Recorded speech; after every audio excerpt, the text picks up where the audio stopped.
नमस्कार बच्चों, कैसे हैं आप सब। बच्चों, आपने फल तो बहुत खाए होंगे, लेकिन क्या आप जानते हो कि फलों का राजा कौन होता है?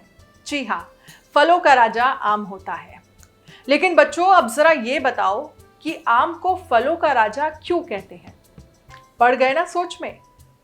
चलो ज्यादा मत सोचो, मैं आपको आज फलों के राजा आम की कहानी सुनाऊंगी। ये कहानी बड़ी ही मजेदार है, आपको बहुत मजा आएगा। ध्यान से सुनना। चलो तो शुरू करते हैं ये कहानी। एक समय की बात है, एक सुंदर से बाग में कई तरह के फल लगे हुए थे। वहां आम, सेब, केला, अमरूद और अनार के पेड़ थे। हर फल अपने आप में अनोखे, स्वादिष्ट और खूबसूरत थे। सारे फल बाग के माली रामू काका का ध्यान अपनी ओर आकर्षित करने की कोशिश करते थे। इसी बाग में सबसे पुराना और सबसे बड़ा आम का पेड़ था। उसका नाम आम राजा था। बाकी सभी छोटे पेड़ राजा आम के पेड़ की छत्र छाया में पल रहे थे। सारे पेड़ आम राजा की बड़ी तारीफ करते। नीम का पेड़ क्या कहता, देखो भाई, आम राजा हमारी कितनी मदद करते हैं। अगर वो ना होते तो हमारा क्या होता, हम सब तो बड़े ही ना हो पाते और खत्म हो जाते। दूसरा पेड़ कहता, हाँ भाई, बात तो तुम सही कहते हो। राजा आम पेड़ की सभी तारीफ करते, लेकिन राजा आम को कभी घमंड नहीं हुआ। आम के फल भी बड़े मीठे और रसदार थे। हर कोई उन्हें खाकर खुश हो जाता। इस वजह से भी आम राजा की बड़ी तारीफ हुआ करती थी। आम के ठीक बगल में एक छोटा और नाजुक सा सेब का पेड़ था। सेब का रंग लाल और चमकदार था। सेब का पेड़ हमेशा सोचता था कि काश वो भी आम राजा की तरह बड़ा और ताकतवर होता। लेकिन सेब को अपने रस और मिठास पर बड़ा गर्व था, क्योंकि जो भी उसको एक बार स्वाद लेता उसे बार बार खाना चाहता। लेकिन सेब के पेड़ को आम राजा के पेड़ की तारीफ अक्सर चुभती थी।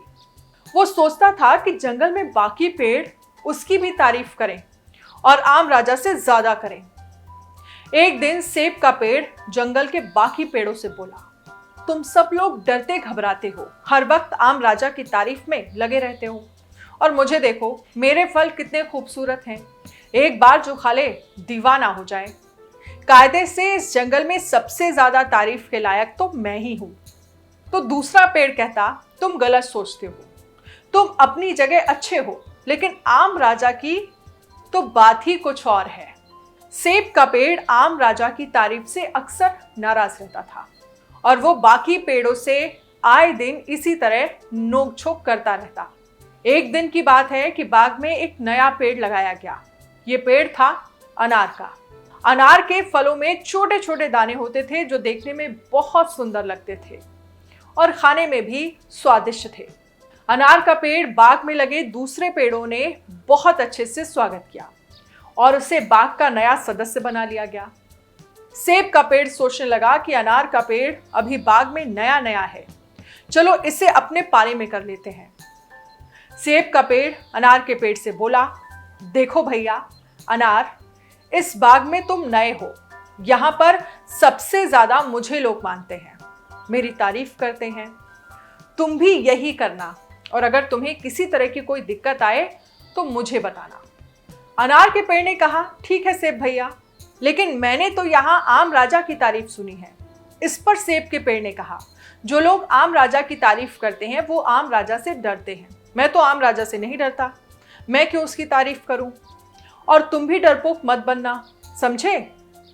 तो अनार के पेड़ ने कहा, ठीक है सेब भैया।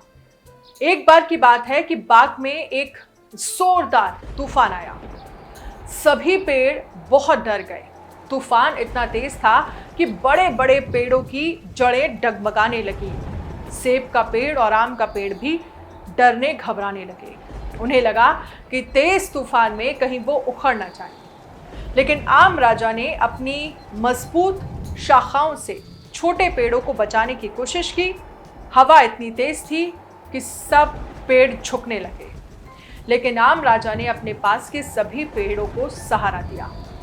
अनार और सेब के पेड़ भी आम राजा पेड़ की वजह से तूफान से बच गए। क्योंकि तेज हवाएं घने आम से टकराकर कमजोर हो रही थी। बाकी पेड़ों तक आते आते वो हवाएं कमजोर पड़ जाती।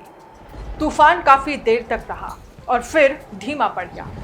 जैसे ही तूफान थमा, बाग के सभी पेड़ आम राजा की तारीफ करने लगे। तो अनार का पेड़ बोला, आम राजा, वाकई आप राजा हो। आप जितने स्वादिष्ट हैं उतने ही दूसरों के प्रति जिम्मेदार भी। आपने आज हम सब की जान बचाई, आपका शुक्रिया। तो सेब के पेड़ ने कहा, आम राजा, मुझे माफ करना, आज मैं भी आपकी वजह से बच गया, वरना तेज हवा में मैं भी उखड़ जाता। आप वाकई फलों के राजा हैं। इस पर आम राजा ने कहा, अरे ये तो आप सबका प्यार है, आप सबका धन्यवाद है। सेब का पेड़ ने कहा, नहीं आम राजा, तुमने हम सभी को सिखाया है कि सच्ची ताकत दिल की हिम्मत में होती है। इस पर आम राजा ने कहा, यह तो मेरा फर्ज था। मुसीबत के समय हम सबको एक दूसरे की मदद करनी चाहिए। ऐसा करने से नुकसान कम होता है और संकट भी टल जाता है। आम राजा की बात सुनकर बाग के सभी छोटे बड़े पेड़ खुश हुए और इसके बाद सभी फल एक दूसरे का आदर करने लगे और मिलकर खुशी खुशी रहने लगे। आम राजा ने सेब, केला, अमरूद, अनार सभी को समान रूप से प्यार और सम्मान दिया। सभी ने समझा कि हर फल की अपनी खासियत होती है और यही बाग की असली खूबसूरती है। तो बच्चों, कैसी लगी आपको ये कहानी?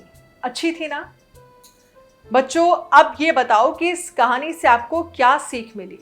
बच्चों, ये कहानी हमें सबक देती है, जो बिना लालच दूसरों की मदद करता है वही लोगों से सच्ची तारीफ पाता है, उसी को मान सम्मान मिलता है। और दूसरी बात, हमें दूसरों से कभी चिढ़ना नहीं चाहिए, बल्कि अपने स्वभाव से दूसरों की मदद करके दूसरों का दिल जीतना चाहिए। समझ गए ना बच्चों? तो बच्चों, अब मैं चलती हूँ, अगली बार फिर आऊंगी एक नई कहानी के साथ। नमस्कार।